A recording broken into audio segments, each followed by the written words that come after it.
Hello বন্ধুরা, good afternoon. সবাই কেমন আছো? ভালো আছো? আমি আছি ভালো। চলো রোজই শেয়ার করি কি রান্না করা হয়েছে। গরম গরম ভাত হয়ে গেছে, ধোঁয়া উঠছে, দেখেছো? আজকে এক তরকারি ভাত হচ্ছে, কারণ কালকে সব রয়ে গেছে। আজকে বৃহস্পতিবার, আমাদের এখানে মাছ পাওয়া যায়। তো এখানে শস্য বাটা দিয়ে কালো শস্য আর পিলা শস্য, মানে হলুদ রঙের শস্য, দুটো মিশিয়ে ভোলা মাছ রান্না হচ্ছে বেগুন দিয়ে, সবুজ বেগুন দিয়ে। ঘাটবো না গো, মাছগুলো ভেঙে যাবে, নরম হয় না ভোলা মাছ। এই আর এই রান্না হয়েছে আজকে। আর এই দেখো, দেখাই তোমাদের কি কি রয়েছে।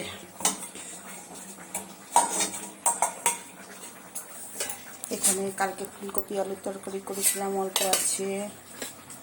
অরহর ডাল করেছিলাম, এক বাটি আছে, ওই জন্য আর বেশি কিছু করিনি। আর এখানে এক বাটি ভাত আছে। আর এটা একটু বথুয়া শাক করেছিলাম, সেদিন কালকে খেতে ভুলে গেছি। এখন ব্যাপারটা কি হয়েছে, এতদিন এমনি রেখে দিতাম রান্নাঘরে, ফ্রিজে ঢুকাতাম না। এখন না মনে থাকে না ফ্রিজে কি আছে নেই, এটাই মনে থাকে না। আর এটা কালকে পেঁপে সিদ্ধ করেছিলাম, অল্প আছে। আর এটা কালকে বিনস আর সিম পেঁয়াজ দিয়ে শুকনো লঙ্কা আর কালো জিরে দিয়ে ভাজা করেছিলাম। আলু ভাজা শেষ হয়ে গেছে। এই রান্না আজকে, আর কিছু না। আর এটা কালকে আমার বরের জন্য খাবার বেড়েছিলাম, লাস্টে বলে কি আমি খাবো না, আমার ভালো লাগছে না পেটটা, ওর জন্য ভাতের মধ্যে ডাল দিয়ে দিয়েছিলাম। তো এটা ফ্রিজে রাখা ছিল, নিয়ে এসছি এখন। ঠিক আছে বন্ধুরা, এই রান্না হয়েছে।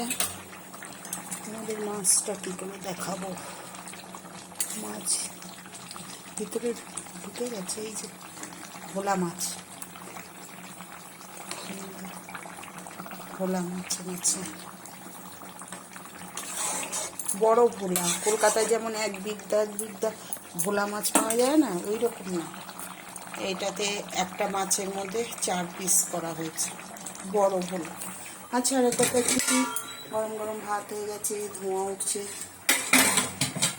আর এখানে ভোলা মাছের ঝাল করা হচ্ছে শস্য বাটা দিয়ে, বেগুন দিয়ে, পেঁয়াজ টমেটো দিয়ে। বাস এই রান্না। ঠিক আছে বন্ধুরা, সবাই ভালো থেকো, সুস্থ থেকো। Good afternoon. ইউটিউবে স্বপ্না রান্নাঘর, ফেসবুকে স্বপ্না চৌধুরী। ইউটিউবের বন্ধুরা বেশি বেশি করে সাবস্ক্রাইব করে দিও। আর আমি একটাই ভিডিও করি, এটা ফেসবুকেও দিই আর ইউটিউবেও দিই। অত দুটো করে একই জিনিস যখন দুবার করে ভিডিও করে কোনো লাভ হয় না, তাই। ঠিক আছে বন্ধুরা, সবাই ভালো থেকো, সুস্থ থেকো। Good afternoon. এখন যাবো স্নান করতে, দেরি হয়ে যায় গো আমার। ঠিক আছে বন্ধুরা, tata, bye bye, good afternoon.